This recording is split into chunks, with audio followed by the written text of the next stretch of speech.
Welcome to the Warmup, and thank you for tuning in. I'm your host, Ted Madden.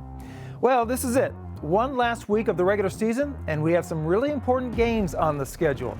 Let's get you ready for some football.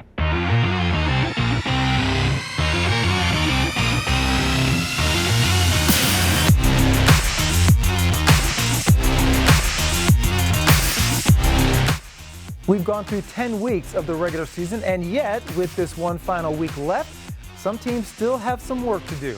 Let's preview some of the more important games in the lineup, presented by Xochitl Chips and Salsa.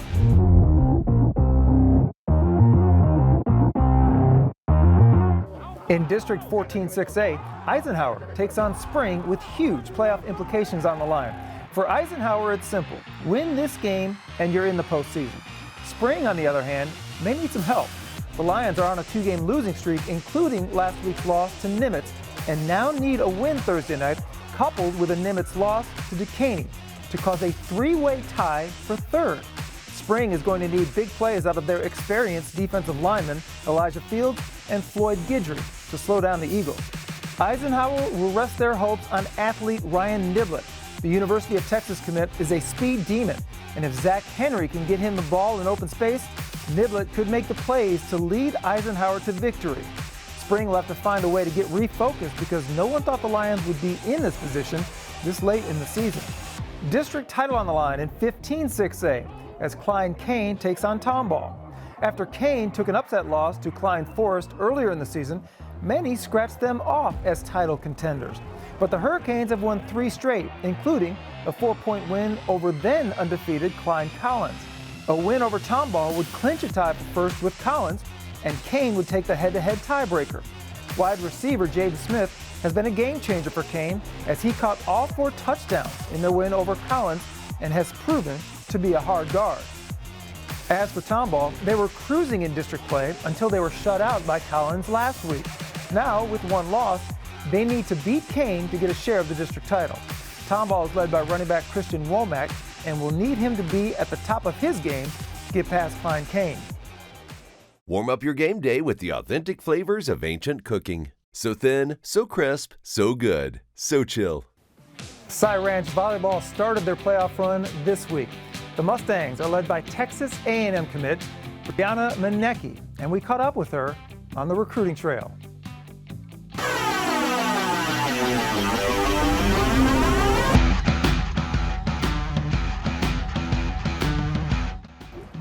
Well, it was definitely the coaching staff and the environment. I feel like a big part of picking a school is feeling loved and not just going there because of the name or the hype or whatever it is. It's feeling at home and like they want you, because if you go to a school where you're not wanted 100%, you're not going to have a great experience, and that's where you see so many athletes in the transfer portal. So I made sure that Texas A&M felt like home, felt like a family atmosphere, and that's one of the biggest reasons why I picked them.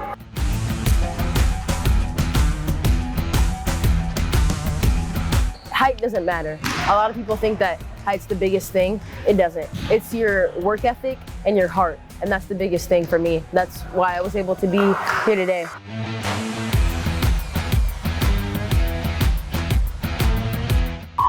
So outside of volleyball, I actually do Brazilian Jiu-Jitsu. It started off as a self-defense class, and like I said, I wanted to compete. I wanted to find a way to compete, find a way to win. So I started going to Jiu-Jitsu tournaments, and I actually was a 3-time state Naga champion. And that's what I do outside of volleyball. Now I can't compete as much because volleyball is getting more serious and getting faster. So I just try to take a couple classes when I don't have volleyball.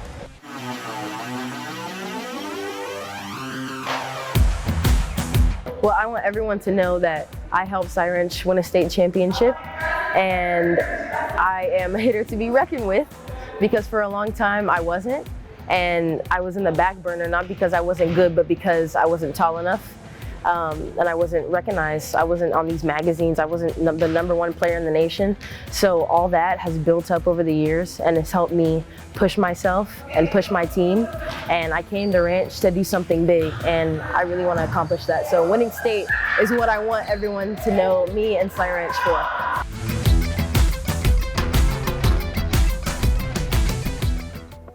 Look for our cameras at a lot of big games this week, but unfortunately we can't be at them all. Let's take a look at some games you need to watch for in the hype.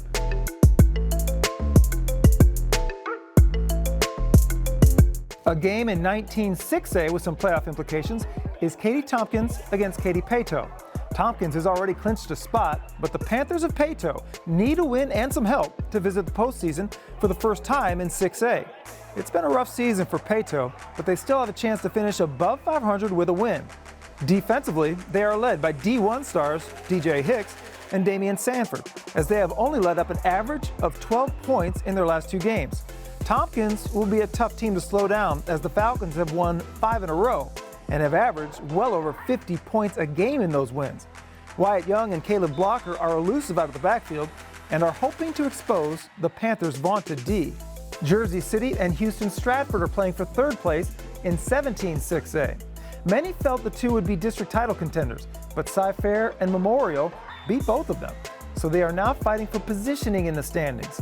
Stratford is already set as the 2 seed in the Division II playoffs, while Jersey Village will be 2 seed in Division I. This one is for bragging rights and momentum as the 2 teams battle Thursday night. Jersey Village is led by quarterback Adam Tran and running back Rayshawn Estes. Stratford likes to travel through the air, as Nash Rankin and Luke Rivas have been a deadly combination. Last week, our defensive title belt went to Klein Collins. Let's take a look at their performance, plus who we feel might earn a belt this week in the Buzz.